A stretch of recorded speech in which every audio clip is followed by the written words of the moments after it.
বিশ্ৰাম 1 2 3 হেল্ল' নমস্কাৰ মই আছোঁ বৰ্তমান উত্তৰ আছামৰ প্ৰাথমিক বিদ্যালয়ত আজিৰ পৰা আৰম্ভ হৈছে গুণ উৎসৱ আৰু আজি আপোনালোকক দেখুৱাই যাম গুণ উৎসৱত উত্তৰ আছামৰ প্ৰাথমিক বিদ্যালয়ৰ ছাত্ৰ ছাত্ৰীসকলৰ বিশেষ প্ৰতিভা গতিকে চাই থাকক ভিডিঅ' আপোনালোক যদি ভাল লাগে ভিডিঅ'টো সকলোৱে শ্বেয়াৰ কৰি বিশ্রাম সাবধান বিশ্রাম সাবধান বিশ্রাম সাবধান বিশ্রাম সাবধান বিশ্রাম সাবধান বিশ্রাম সাবধান 1 2 3 4 1 2 3 4 1 2 3 4 1 2 3 4 1 2 3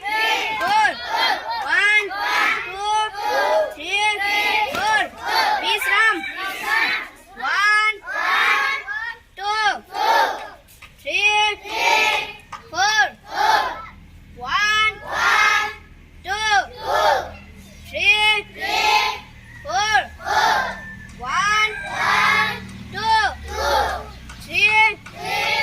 4 সাবধান 1 2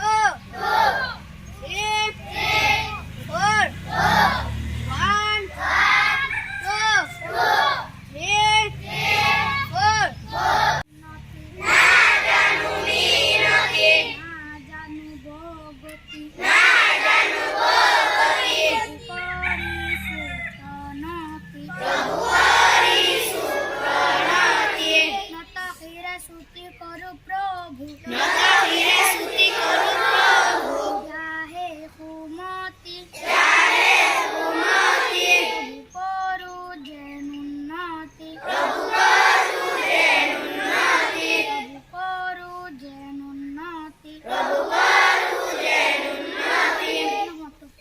এই উত্তৰ আছামৰ প্ৰাথমিক বিদ্যালয়ত আহি দেখিছোঁ ছাত্ৰ ছাত্ৰীৰ যথেষ্ট প্ৰতিভাটো বহুত ভাল লাগিছে দেখি আপোনাৰ কি অনুভৱ হয় কি ক'ব এই ক্ষেত্ৰত প্ৰথমত মই ক'ম যে মই উদালি জুনিয়ৰ কলেজৰ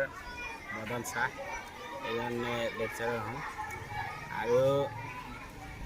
এই গুণোৎসৱত মই এক্সটাৰ্নেল ইভালুৱেটাৰ হিচাপে আহিছোঁ উত্তৰ আশীনগৰ প্ৰাথমিক LP স্কুলত আৰু ইয়াত আহি আমাৰ প্ৰধান শিক্ষক পাই বহুত ভাল লাগিল আৰু ইয়াৰ ল'ৰা ছোৱালী যেনেকা পাৰফৰ্মেঞ্চ কৰিছে এইটো চাই পেলাই বহুত ধুনীয়া লাগিল আৰু মই এইটোৱে কামনা কৰিম যে এই স্কুলখন যি গ্ৰেড পাইছিলে তাতকৈও অলপ আগলৈ যায় আৰু গুণোৎসৱ চৰকাৰে পাইছিলে যদি এবাৰ মই ভাবিম যে এই স্কুলটো A+ পাওক আৰু ল'ৰা ছোৱালী ইয়াত বহুত ধুনীয়া আৰু বহুত আশীনগৰ যিহেতু এখন গাঁৱলীয়া সমাজ আপুনি অহাৰ আগতে তেনেকুৱা অনুভৱ কৰিব পাৰিছিল নেকি যে ইয়াৰ ছাত্ৰ ছাত্ৰীবিলাকে এনেকুৱা ভাল প্ৰতিভা দেখুৱাব মই অহা আগতো একো মোৰ আইডিয়া নাছিল তথাপি ইয়াত আহি বহুত ধুনীয়া লাগিল আৰু যেনেকৈ ল'ৰা ছোৱালী সৰু সৰু কণ ল'ৰা ছোৱালী যেনেকৈ পাৰফৰ্মেঞ্চটো কৰিছে এছেম্বলিত যেনেকৈ ধুনীয়াকৈ কৰিছে মই বহুত ভাল পাইছোঁ আৰু মোৰ দেখি বহুত ভাল লাগিল